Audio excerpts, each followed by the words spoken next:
الرحيم.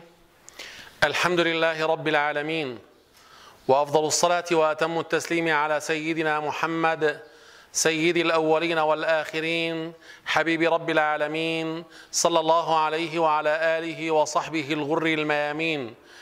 يقول الله سبحانه وتعالى: وإن طائفتان من المؤمنين اقتتلوا فأصلحوا بينهما. هنا أمر إلهي إلى الخيرين المؤمنين عباد الله الذين يلبون النداء، تكليف من الله وتشريف بأن يقوموا بعملية الإصلاح. وهناك خطأ شائع بين الناس حينما تدخل في صلح بين أخوين أو فئتين أو فريقين، فيقال لك: هل وكلك الفريق الآخر بالقيام بالصلح؟ فإذا قال لا، فحين ذلك ربما طردوه. أنا أقول في هذا المجال أن الذي كلفك بذلك هو ربك تبارك وتعالى. الله كلفك فأمرك فأصلحوا بينهما، وهذا التكليف هو تشريف لك بأن تكون من المصلحين. فأصلحوا بينهما.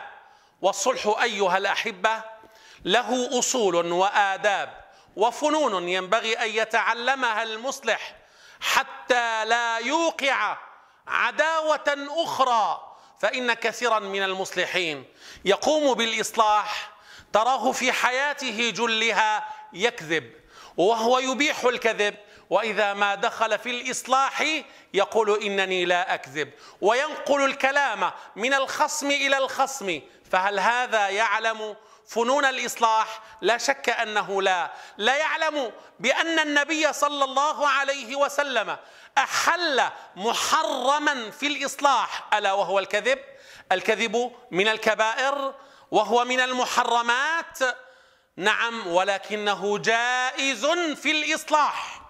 جائز في الإصلاح أن تقلب الكلام، فإذا تكلم أحدهما على الآخر بسوء فتقول: إنه امتدحك. هذا الكذب المباح. ولكن أيها الأحبة، هذا الكذب المباح ربما لا يتقنه كثير من الناس فيفسدون. فلذلك أنت مصلح مكلف، تعلم فنون الإصلاح، ولا تكن ممن يكونون محركين للفتن والعياذ بالله تعالى، بل كن مصلحا ونل شرف الإصلاح من عند ربك تبارك وتعالى.